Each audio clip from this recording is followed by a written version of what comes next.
안녕하십니까 시청자 여러분. 요새 정치 때문에 시중이 시끌벅적합니다. 그래서 엊그제 제가 예고해 드린 대로 현실 정치에 대해서는 조금 거리를 두고 우리 역사와 정치 문제에 대한 근본적인 성찰이라는 측면에서 오늘은 세상의 길을 한번 해보겠습니다.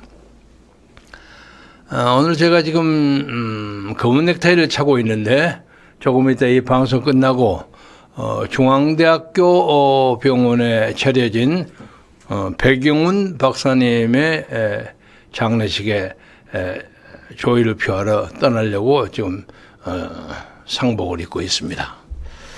이 백영훈 박사는 아시는 분은 많이 잘 아시는데 우리나라의 박정희 대통령이 소독에서 3천만 미국 달러, 당시로는 큰 돈입니다. 차관을 받는데 결정적인 역할을 하신 분입니다. 그래서 우선 이 백영훈 박사 말씀드리기 전에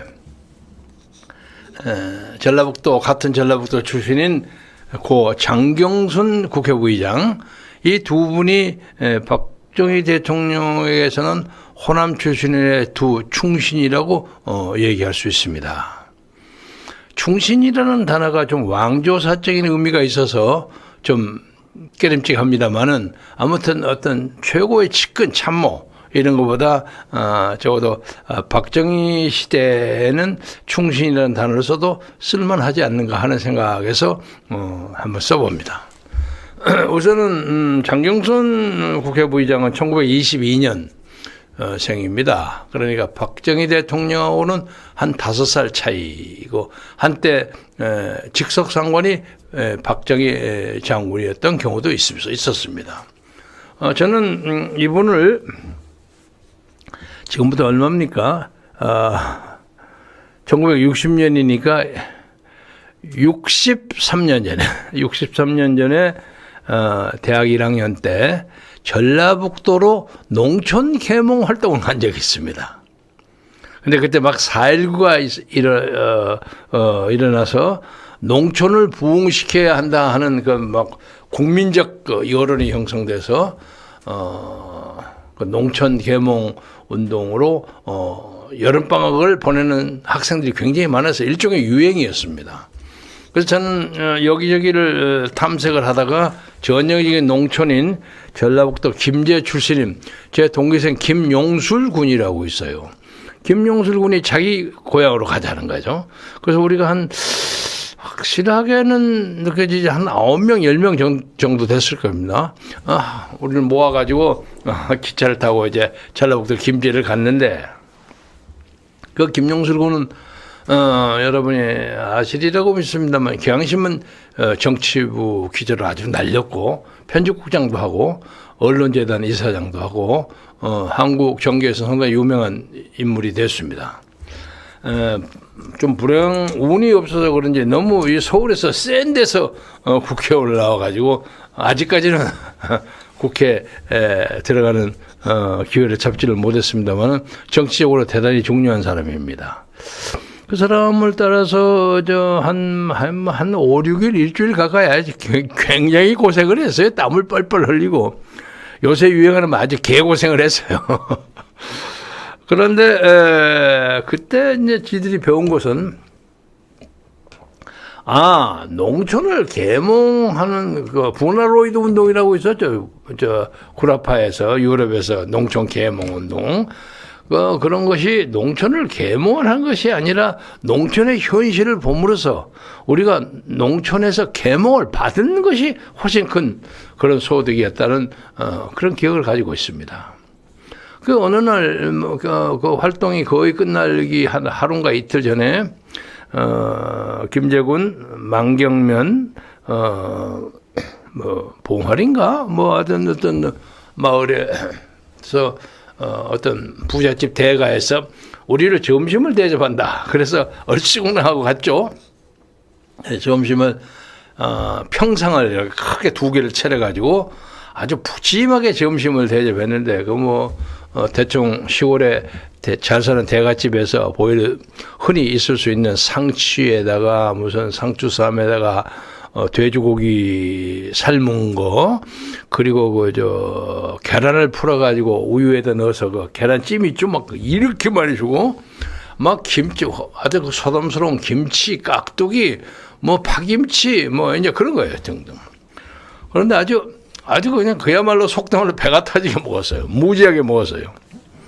그리고 난 다음에 이제 나오면서 아주 후덕하게 생긴 한 40대 초반 정도 되셨나 하는 어떤 부인이 한 분이 나오셔서 학생들 고생한다고 학생들이 농촌에게 관심을 가지는 것은 뭐 일정 훈시 정도는 아주 근사하게 준비를 해온 것처럼 그런 말씀을 잘하시더라고요.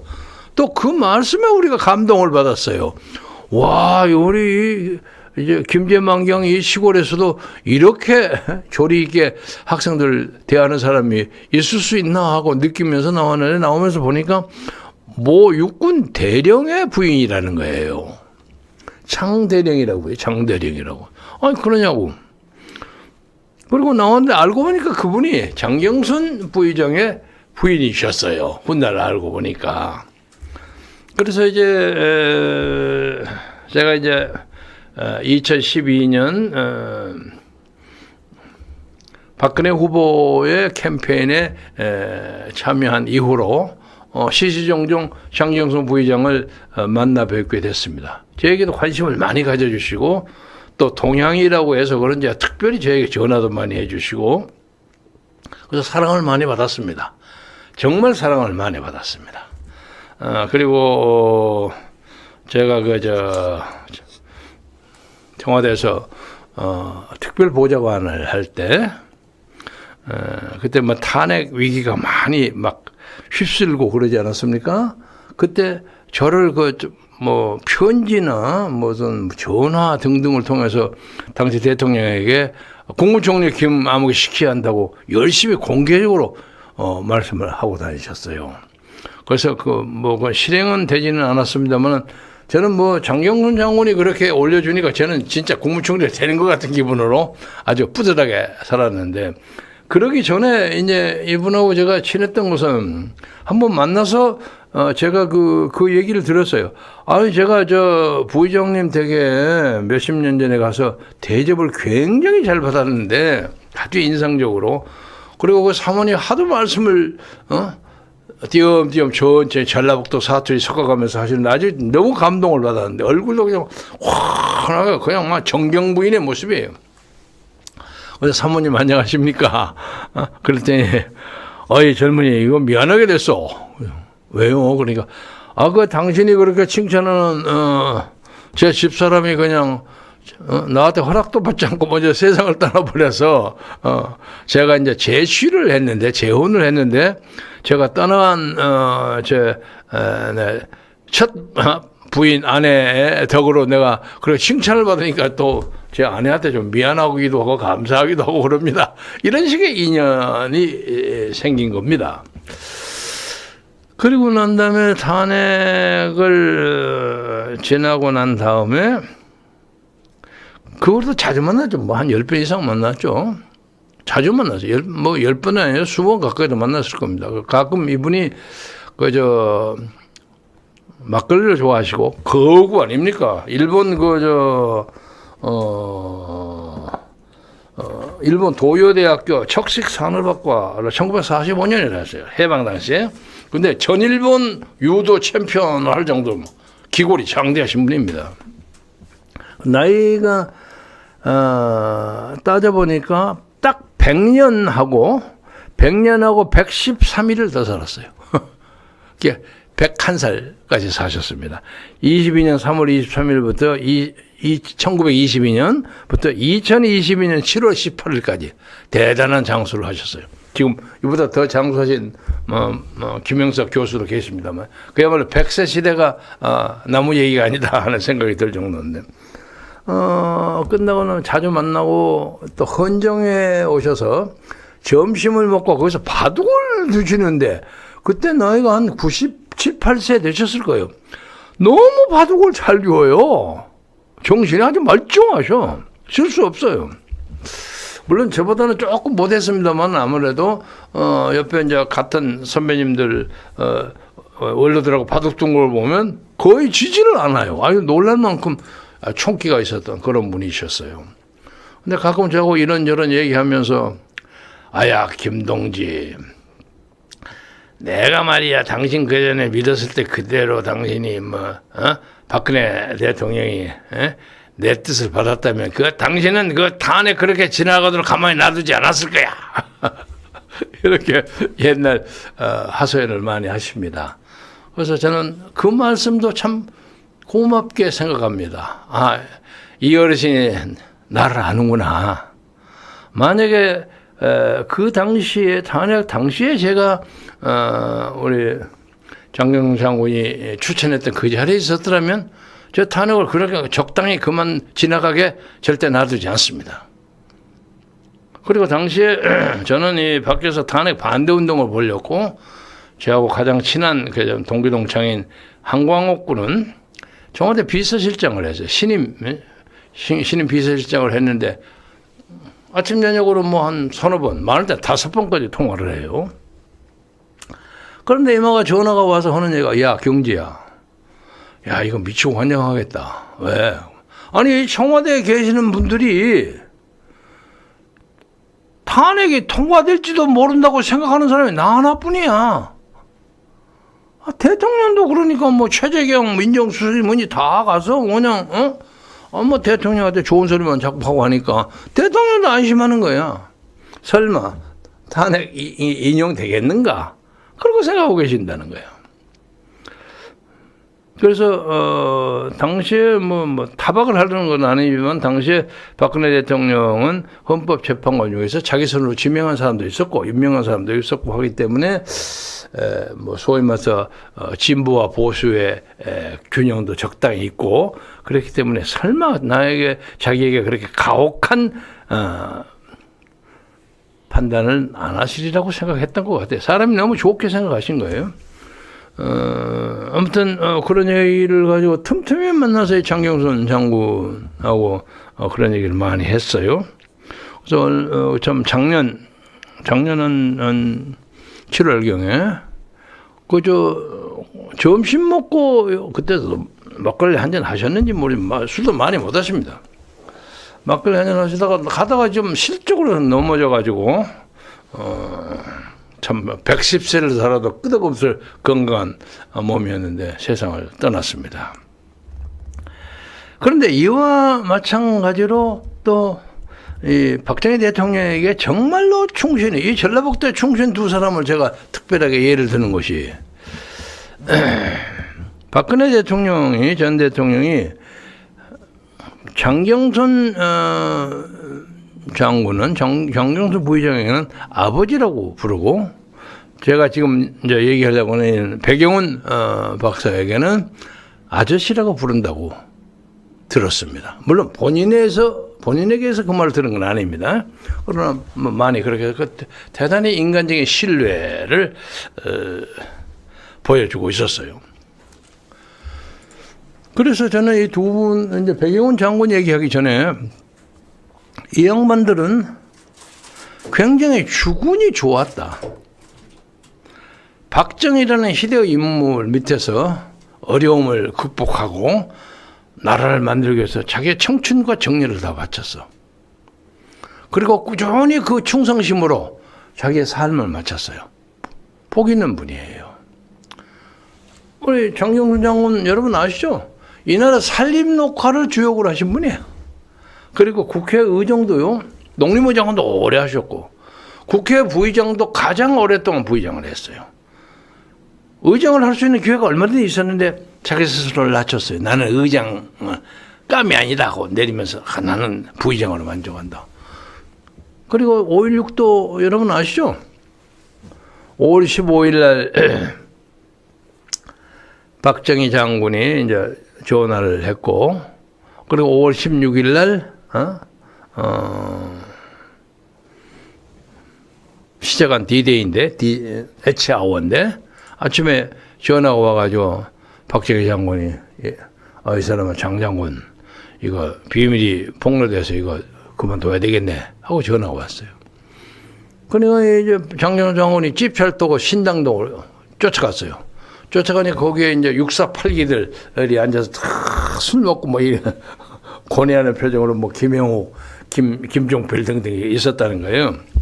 제가 어디서 그런 에피소드 한번 얘기를 했습니다만, 그래갖고 뭐 이제 전부 재패갈 생각하고 뭐 이제 이러고 앉아 있었는데 자기가 아니 각하이 이거 무슨 일입니까? 하면 하고 말면 말이지 일단 사나이가 해야 되지.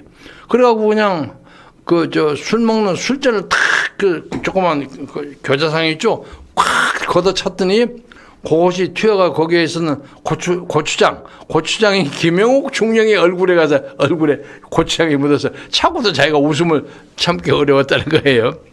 그래서 각각 갑시다 하고 그냥 아담하게 생긴 분에 들고 그냥 이 형 거구고는 키가 뭐 1m 한 80 정도 큰 분이에요.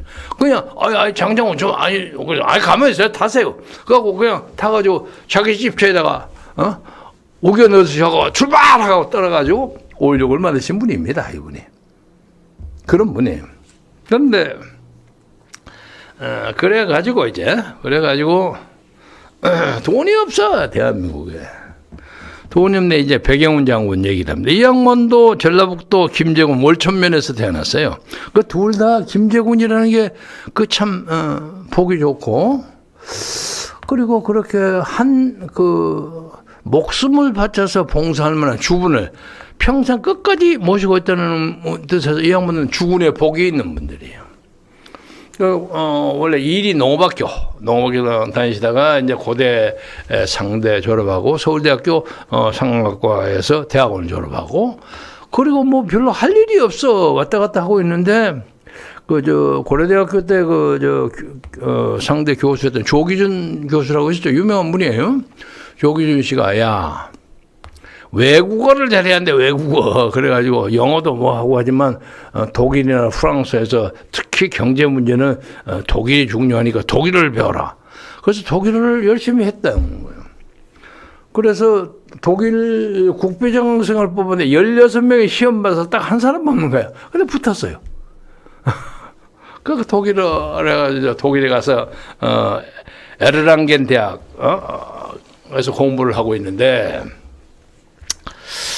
박정희 대통령이 이제 차관을 얻으려고 독일을 온다고 사전에 연락이 돼가지고 이제 통역을 하도록 됐어요.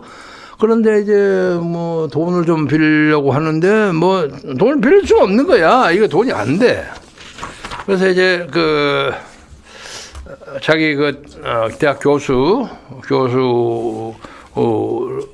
해가지고 어떻게 했으면 되겠느냐 하니까 한국의 광부하고 간호사가 아주 유능하다는데 그 사람들 노동력이 부족했거든. 서독이 이거 하면 그 양반들 월급을 담보로 하면 신용이 될 거 아니냐 하는 아이디어를 낸 거예요. 그거 좋겠다고. 그래갖고 봉구하고 연락해갖고 오니까 그 다음날 사인서를 가져왔더라는 거예요. 그래서 그걸 사인을 하고, 그래서 박 대통령이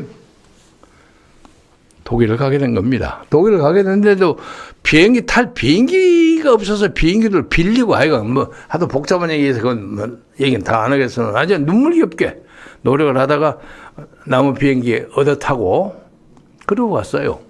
떴다가 내리고 갔는데, 그래가지고 이제 그 유명한 간호사와 파독 광부들과 박정희 대통령 부부들의 만남에서 울고불고 했다는 것이 그겁니다. 그 자리를 맺는 게 백예훈 박사예요. 당신들의 신용으로 우리가 돈을 빌려간다. 그냥 다 불었다는 거예요. 그 돈으로 포항제철도 만들고 경부 고속도로도 깔고, 그래서 경제 개발의 기반을 만든 사람입니다. 그러면서도 한 번도 나서서 유정의 국회의원 2번 했어요. 9대인가 10대인가 했는데 2번을 했지만 횟수로는 한 4년밖에 안 했어요. 한국 산업개발을 하면서 꾸준히 박 대통령을 위에서 봉사하고 연구 논문 내고 그리고 12적 지나고 난 다음에 뭐 여러 가지 고난을 무릅쓰고도 꾸준히 자기가 모시던 주군에 대한 충성을 다 바치고 그래서 참 존경할 만한 사람. 저도 개인적으로 가르침을 많이 받았습니다. 그리고 아주 슈업합니다. 뭐 독일어뿐만 아니라 영어도 잘하시고 아주 유창한 대한민국의 1급 지식인이에요. 그래서 어떤 의미에서 박 대통령은 참 부하 복이 있었구나. 근데 거꾸로 얘기하면 이분들은 죽은 복이 있었구나. 아무리 노력을 해도 죽은이 왔다 갔다 해버리면 그냥 흔적이 없어지잖아요. 그래서 백용원 씨는 이제 얼마야? 1930년에 태어나셔서 2023년이니까 뭐야? 93세지? 93세, 한국 나이 94세. 이 양반도 충분히 100세 살고 남을 분인데 지금 오늘 이제 이거 끝나고 제 중앙대학교 장례식장에 조문하러 떠나겠습니다. 여기다가 제 얘기를 좀 붙여서 좀 쑥스럽습니다만은 죽은 복이 있다는 말에는 요즘에 전두환 대통령 당시에 전두환의 참 최고 참모로 알려졌던 장세동 전라남도 고흥 출신입니다. 그런데 이제 장세동과 같이 전두환 시대를 열었던 사람이 서석준 경제부총리, 김재익 경제수석 이런 양반이에요. 그리고 뭐 누구요? 외무부 장관 뭐 이런 양반도 좋은 사람이 많이 있었죠 당시에. 아웅산 사건으로 돌아가신 분들. 그 스텝은 당대 인류 스텝이었습니다. 그리고 전두환 대통령은 나는 이런 경제 이런 거 잘 모르니까 니들이 알아서 해주라. 그거 탁 맡겼어요. 그 당대 최고의 인재들을 뽑느라고 노력을 나름대로 했는데 그때 김재익이라는 분은 한국 경제를 굉장히 잘 끌어갔습니다. 요리를 잘해가지고 지금도 김재익 경제 하는 말이 돌 정도로 남도구 경제처럼 인구에 회자되고 합니다. 불행하게 아웅산에서 목숨을 잃어버렸습니다. 그러나 이제 당시에 거기에 참여를 안 했던 장세동은 모든 정치적 문제에 대해서 고난을 무릅쓰고도 끝끝내 전두환의 끝을 지켰습니다. 그리고 요새 알려졌지만 당시에 김대중 야당 지도자가 사형 선고받지 않았습니까? 그때 상황으로는 피끗하면 그냥 처형 받을 수도 있는 거죠. 당시에 이제 그걸 좀 막은 사람이 미국에서도 있었고 미국 대통령도 그렇고 하지만 그걸 주도해서 막은 사람이 장세동입니다. 그런데 그 양반이 이제 그렇게 막는다 어쩐다 하고 있을 때 저는 미국에서 민주화 운동을 하다가 김대중 구출 긴급 국제회의 해갖고 동경에서 김대중 살려내라 하고 데모하고 회의하고 그때 1980년 8.15입니다. 그리고 여권이 없기 때문에 대한민국에 들어오지를 못하는 거예요. 그래서 밤늦게 떴다 내리면 서울인데 못 가고 밤늦게 다시 태평양 밤하늘로 또 날아갔습니다. 황망했죠. 그때 망명한 지 만 8년이 됐는데 기약 없이 다시 미국으로 떠났어요. 옛날 얘기입니다만 그때 참 서글펐어요. 그런데 이제 미국에 가니까 당시에 내가 한민통 부의장을 했고 그 후에 민통연합 전국의장을 했어요. 소위에서 사실상 미국 북미주의 민주화 운동. 그러니까 한국으로서 해외 민주화 운동의 본산이죠. 그게 주역을 하고 있었는데 저 선배 한 분이 현역 의원인데 뉴욕을 왔어요. 그래서 전두환 장군이 당신은 참 필요로 한다. 그래서 이번에 꼭 같이 가자. 그래서 글쎄, 저도 축구 배고프고 해서 가고 싶은 생각이 전혀 없는 것도 아니지만은 제가 한민통하고 민통연합에 이거 뭐 적당한 간부가 아니라 최고의 직책을 가지고 있는 사람이 제가 전두환 지지성명 발표하고 한국을 가면 천하 사람들이 저를 웃을 거 아닙니까? 그게 뭐가 문제냐 이거. 그래서 그 양반이 2박 3일 동안 저를 실컷 설득하다가 실패하고 돌아갔어요. 그래서 저는 그로부터 또 한 7년 이상을 가까이를 여권 없이 그냥 미국에서 떨어져서 사는 그런 입장이 됐고, 당시에 저와 비슷한 또래의 제 대학 동기들, 그 1, 2년 선배들이 한 3, 40명이 와 들어갔어요. 전두환 정권 안에. 그래서 별거 다 했어요. 그 후에 제가 이제 한 7년 후에 들어오니까 뭐 초선, 재선, 뭐 삼선은 많더라고요.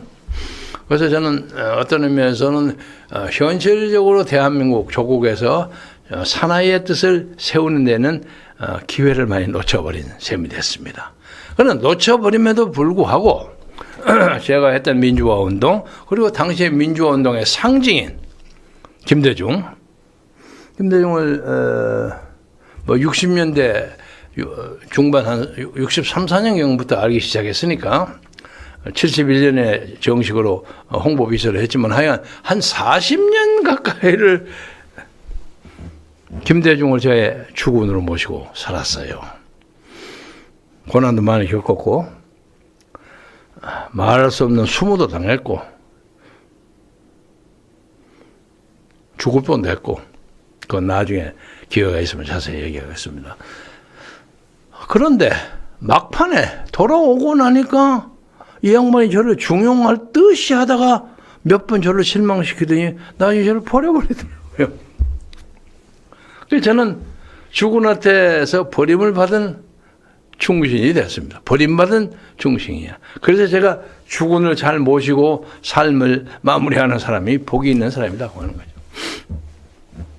뭐 대충 그것은 제가 그 양반의 명으로 북한을 갔다 와서 뭐 대충 아시는 분은 아시겠지만 북한에 돈 많이 주면 안 됩니다 하는 얘기했다가 노벨 평화상에 마음이 급한 김대중으로부터 엇갈린 거죠.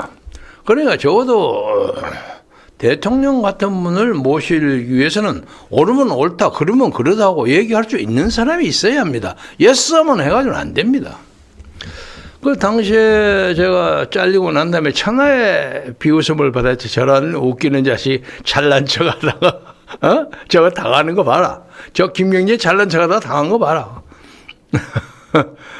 저도 개인적으로도 많이 절망했고 어쩌고 했는데, 그 후에 이제 요새는 지나가니까 어떻든 간에 그때 돈을 주지 말라고 얘기했던 김경재가 옳았다 하는 얘기가 상당히 많이 나옵니다.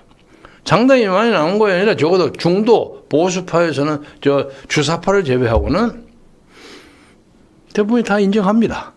아니, 심지어 지금 민주당에 있는 중도 우파들 옛날 내 동지들도 내놓고 내 앞에서는 비판 못 합니다. 그 왜 그 말을 빨리 해가고 자기 뭐 출세할 걸 막아서 이런 식으로 얘기를 하지, 네 나쁜 짓 했다 얘기는 안 합니다. 그러나 하여간 그렇게 살던 저는 죽고 배고팠죠. 그런데 그 다음에 이제 김대중 선생이 2009년인가 세상을 떠나셨어요. 2004년까지 제가 이제 국회의원을 하다가 그 한 4, 5년 동안은 접근을 못했어요. 그래서 김대중 선생님 옆에는 막 그 친북파, 소위 대북 평화파가 확 싸가지고 우리 같은 소위 보수 반동처럼 생각하는 사람 접근하기가 어려웠어. 그때는 완전히 뭐라고 박지원 천하라고 할까? 근데 그 박지원은 제가 소개한 사람이거든요. 그러니까 내가 소개한 사람한테 당한 셈이 됐어요. 그 내가 지금도 제일 언짢고 마음에 안 드는 것, 박지원이가 김대중의 영원한 비서실장이라고 행세하는 거, 이거 도대체 말이 안 돼. 김경재가 김대중의 마지막 비서실장이 돼야만 김대중은 민족의 영웅으로 올라갈 수 있었다고 생각하는 거야. 그런데 아주 우습게 내면서 난 뭐 그냥 팽당하고 나한테 이런저런 얘기한 뭐 그런 정보 제가 얘기 안 하겠습니다만 그런 사람이 나와서 김대중은 나의 트레이드 마크라고 하고 다닌단 말이야. 그래서 참 내가 죽은 복이 없구나 그런 생각을 했는데 그 다음에 이제 항공학원 그리고 하나가원 제 셋이가 이제 2012년 대통령 선거 때 박근혜 캠프로 넘어왔어요. 왜냐하면 좌파들이 너무 저쪽으로 많이 간다 이거. 그래서 넘어왔는데 사람들이 그러면 니는 또 박근혜 충신되려고 그러냐? 하고 이제 아주 약간 야멸차게 저를 비판했을 때 제가 이렇게 답변했습니다. 충신을 주군을 바꿔가지고 또 충신을 하기가 상당히 어려울 것 같은데 너는 박근혜 대통령이 당선한다면 좋은 양신이 되겠다. 좋을 양자 있죠? 수미 양가 양신이 되겠다. 그렇게 인터뷰한 기억이 있습니다. 그래서 박근혜 대통령에게 좋은 양신이 되려고 나름대로 노력을 했는데 그리고 그분이 뭐 구체적으로 저를 뭐 패대기 치거나 뭐 버리거나 그런 것은 아니고 올시다만은 그 고난의 역사를 지나오는 동안에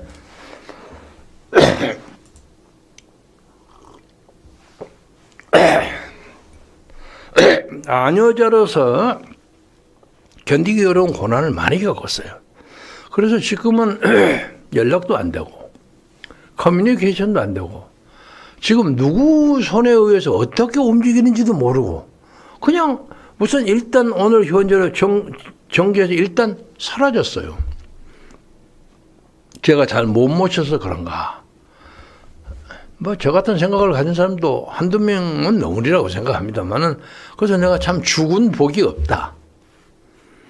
죽은 복이 없다. 그건 죽은 복이 없는가. 네가 복대가리가 없으니까 그런 거지 하고 얘기를 할 수는 있습니다만은 오늘 백영훈 박사님 세상 떠나신 아주 감미롭고 멋있는 분입니다. 아주 멋있는 분이에요.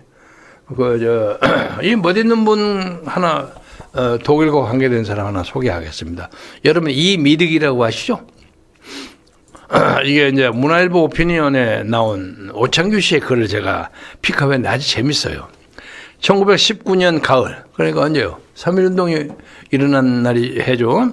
한반도 북쪽 압록강 나루터에서 한 젊은이가 눈물을 흘리고 있었다. 인부들이 수풍댐 건설에 동원돼 공사를 하다가 수시로 숨을 대는 광경을 보면서 당시 이 공사에 동원된 조선인 인부는 3만 명, 그중에 3천 명이 공사 중에 수색됐다. 10분의 1이. 굉장하죠? 여러분 모르시죠? 이렇게. 그때 마침 서양 독일의 한 신부가 지나가다가 이 젊은이에게 당신 왜 우는 것이오? 그 곡절을 어디를 가는지를 물었어요. 그러니까 신부는 독일에서 오면 이런저런 얘기를 듣다가 나중에 혹시 독일 오게 되면 나한테 연락하시오 하고 명함을 주고 왔어요. 그 후 그는 조국의 아픔을 뒤로 한 채 때로는 기차를 타고 때로는 걸어서 중국 샹하이까지 왔습니다. 그리고 그곳에서 독일 배에 승선을 해서 서울을 떠난 지 석 달 20날 만에 독일 땅을 밟았습니다. 그러나 가서 찾아보니까 그 신부 찾아보니까 주소가 바꿔서 신부가 없어. 연락이 안 돼. 왔다 갔다 하는 과정에서 한 독일 젊은 여인을 만나서 사랑에 빠져서 결혼을 한다. 그는 그녀의 도움으로 뮌헨대에서, 뮌헨대 유명한 대학입니다. 독일 명문 공부해서 동물학 박사가 된다. 고향에 대한 그리움을 그리다가 작가로 변신한 그는 작가와 교수로 활동하다가 1950년 세상을 떠난다. 그가 바로 압록강은 흐른다는 책을 쓴 저자 이미득이다. 이 소설은 뭐 초등학교 교과서에 실릴 정도로 유명합니다. 그래서 저는 독일을 상대로 해서 조국의 뜻을 펼치려고 하는 이미득, 배경은 그 이미득 같은 사람, 이런 생각이 듭니다. 오늘 이 얘기를 하면서 전두환 전 대통령이 세상을 떠나서 여러 가지 영역 속에서 세상을 떠나서 지금 한 점의 제로 돌아가서 북녘 땅에 보이는 곳에 자기를 묻어주기를 원하는 유언을 실행하지 못해서 지금도 그 영부인께서 집안에 그 유해를 보관하고 있다고 합니다. 저는 그 양반 때문에 애꿎은 망명을 7년을 더 했습니다만은, 그러나 그분이 돌아가셨을 때는 조문했습니다. 그는 그 나름대로 조국과 민족을 위해서 헌신했다고 생각합니다. 88 올림픽도 가져오고 대한민국 경제도 윤택하게 만들었고, 다만 반대 세력을 진압하고 다스리는데 법치와 질서를 좀 강조했던 것이 그 후에 이제 민주화 운동을 한다는 많은 사람들에 의해서 비판을 당하는 점은 있습니다만, 언젠가 그의 명예는 많이 회복되리라고 생각합니다. 특히 문제가 된 것이 5.18인데 5.18 문제에 대해서 전두환 장군이 직접 개입하지는 않았지만 당시에 이제 사실상 군부 최고 지도자였으니까 광주에 지나치게 진압하지 않았느냐 하는 얘기와, 그리고 전두환 진압군으로서는 자기들이 할 만큼 적정한 수준에서 했다. 그 당시에 거기에 많은 북한군이 개입했다는, 북한의 첩자가 개입했다는 여러 가지 증거가 나온다. 그런 것이 자꾸 쏟아져 나와요. 이제 이 문제는 국민적 대토론을 벌여서 따져야 합니다. 저는 그동안 9,000명대다가 요새 한 5,000명으로 줄었다는 광주의 민주화 운동에 가짜 좀 뽑아내고 좀 깨끗하게 하자 하는 입장으로 선데이 스카이데일리하고 열심히 공동 작업을 했습니다만, 그 문제에 대해서 아직 윤석열 대통령이 당시 후보적 그 발언을 교정하거나 수정하거나 가다듬고 하는 조치를 아직은 취하지 않고 있는 걸로 압니다. 앞으로 어떻게 그것을 잘 마무리하는지 우리가 지켜보겠습니다. 그래서 이 나라에 적어도 대권을 잡아서 나라를 통치하겠다는 사람들이 진심으로 나라를 위하는 자세, 어떤 사람의 선동에 의해서 끌려다니는 퍼펫, 아바타가 아니라 진짜로 나라를 위해서 노력하는 사람, 이런 사람이 대한민국의 대통령이 되어야만 나라가 강성해지고 부흥하고 부강해질 수 있다, 이렇게 생각합니다. 오늘 이미르 또 얘기했지만 우리 배경훈 선생의 일생은 완전히 한국의 경제 개발과 한국의 근대화를 위해서 평생을 바친 사람이에요. 어디서 잘난 척도 해본 적 없어. 예? 내가 뭐 근대화에 뭐 앞잡고 그렇게 얘기해 본 적도 없어요. 그러나 박정희 대통령의 근대화의 성공, 이 문제에서는 배경을 절대로 빼놓을 수 없을 만큼 충신 중에 충신입니다. 그래서 제가 전라북도에, 원래 전라북도와 전라남도가 사람이 조금씩 다르다 그럽니다. 전라남도는 좀 뭐라고 재치가 있다고 할까? 좀 까불까불하고 명랑하고 쾌활하고 이런 점이 있고, 전라북도는 좀 점잖고 좀 느리고, 저 충청남도하고 좀 비슷한 약간의 차이가 좀 있습니다. 그리고 전라남도도 이렇게 내려가 보면, 저도 뭐 거기 4대 살고 있습니다만은 이리에서 목포로 가는 호남선 연장하고 이리에서 이 여수로는 전라선하고 또 이 분위기가 많이 다릅니다. 아주 다릅니다. 그리고 이 이리에서 여수로 가는 전라선 쪽에는 말투가 상당히 표준어에 근접합니다. 그리고 이리에서 목포 쪽, 나주, 광주 저쪽으로 가는 문서는 아주 그냥 사정없이 전라도 말을 쓰고, 그래서 우리나라의 주성춘이라든가 뭐 송아묵이라든가 이런 유명한 아나운서 중에 이 전라선 출신이 많습니다. 남원, 전주 이쪽이 많습니다. 생각보다. 순천도 그러하고. 지나간 얘기입니다만, 아무튼 그 전라북도에 이렇게 존경할 만한 두 충신이 있는 것이, 어째 남도에는 아직도 장세동 정도가 나오지 특별하게 그렇게 죽은 복이 있는 사람이 별로 없다 하는 거 부끄러움과 안타까움 그런 걸 많이 느낍니다. 그래서 제가 오늘 이제 요새 정치 문제 왔다 갔다 해서 뭐 시끄러워서 잠시 좀 빠진다고 해서 말을 돌렸습니다만은 아무튼 우리나라가 지금 우리가 겪고 있는 정신적 갈등, 이념적 갈등, 무슨 세대 간의 갈등, 뭐 이런 많은 문화적, 지역적 갈등 이런 문제가 한국의 민주주의가 봉궤도를 올라갈 수 있는 봉궤도에 올라선 마지막 그 마지노선이 아닌가. 그렇게 생각해요. 방금 제가 방송하기 옆에서 이상로 박사가 메모를 하나 보내줬어요. 요새는 일이가 아니고 익산입니다. 그래서 옛날에 일이 농구라고 했으니까 일이나 익산이나 비슷비슷합니다. 그리고 옛날 학교 다닐 때 일이에서는 주먹쟁이들이 세가지고요. 우리가 학교 지나갈 때는 역에서 막 왔다 갔다 하는 사람이 많고 해가지고 우리도 좀 움츠러들고 그런 적이 있어요. 일이 깡패가 대단했습니다. 그래서 전라북도에서는 또 김제가 주먹이 셉니다. 김제가 주먹이 세서 김제는 그렇게 사납게 하지 않고 그냥 힘으로 남겨버리는 그런 어깨들이 많이 있었다는 소문도 있고 그럽니다.